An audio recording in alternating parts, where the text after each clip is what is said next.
ต่อเนาะมอบให้อีกรอบที่3ก็พี่น้องเด้อค่าดอกเพลงไอ้บ่ย่านตามคำขอจัดให้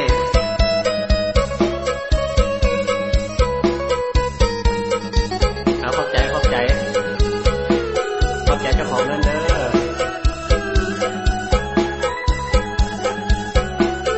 มาจากบ้านไหนยาววรภาเนาะ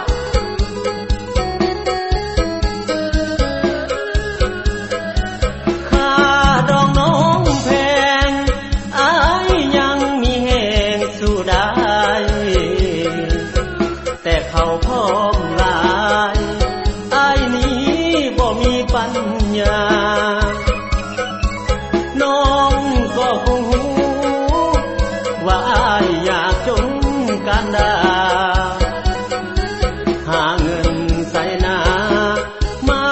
เข้าพร้อมให้พ่อแม่น้องอ้ายหักน้องแหงแก้มแดงอ้ายจริงมาขอวอนแม่วอนพ่อจะมีได้บ่เข้าพร้อมสร้อยทองเอาเงินจักหน่อยก็ยังพ่อใครแน่นอนสิให้เอาเงินเป็นกองเอาคำเอาทองอ้ายนี้บ่มีสิตั้งค่าดองห้อยล้านพันล้านบ่ว่าแต่เงินเข้าพร้อมนั้นนะอย่าเอาหลายเด้อคนดีข้างตัวเท้าไว้เท่าใดหักใจทันทีย้อนหักมาแหงอีหลีเงินอ้ายบ่มียังด้านมาขออ้ายนี่สัญญาถ้าอ้ายได้น้องเป็นเมียสิบ่เฮ็ดให้น้องเสื่อมเสียหักลูกหักเมียหักแม่หักพ่อเรื่องเวียกเรื่องงานให้คนนั้นนั่งอยู่คือต่อ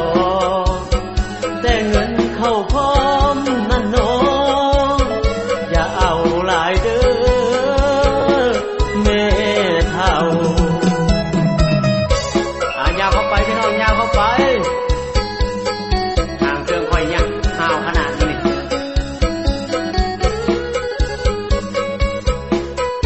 ยกจองกันเด้อโต๊ะทั้งซ้ายนี่ขอบใจเจ้าของเงินเลย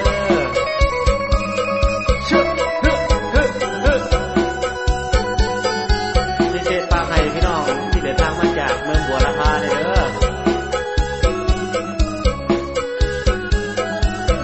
สิตั้งค่าดองห้อยล้านพันล้านบ่ว่าแต่เงินเข้าพร้อมนั้นนะอย่าเอาหลายเด้อคนดีข้างตัวเท้าไว้เท่าใดหักใจทันทีย้อนหักมาแหงอีหลีเงินอ้ายบ่มียังด้านมาขออ้ายนี่สัญญาถ้าอ้ายได้น้องเป็นเมียสิบ่เฮ็ดให้น้องเสื่อมเสียหักลูกหักเมีย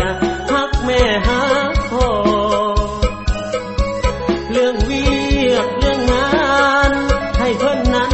นั่งอยู่คือต่อแต่เงินเข้าพร้อมนั่นน้องอย่าเอาหลายเด้อแม่เฒ่าขอบใจเด้อเจ้าของหอบกันเด้อพี่น้องมาจากเมืองหินปูนแน่พี่น้องมาจากเมืองบัวลำพาเนาะปีนี้บุญออกพรรษาเมืองท่าแขกแขวงขมวนเฮานี่จัดกันยิ่งใหญ่เอาขอบใจหลายๆเด้อมื้อนี้เนาะฝากให้แล้ว3รอบซ้อน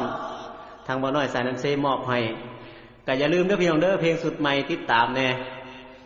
ขอบใจหลายๆ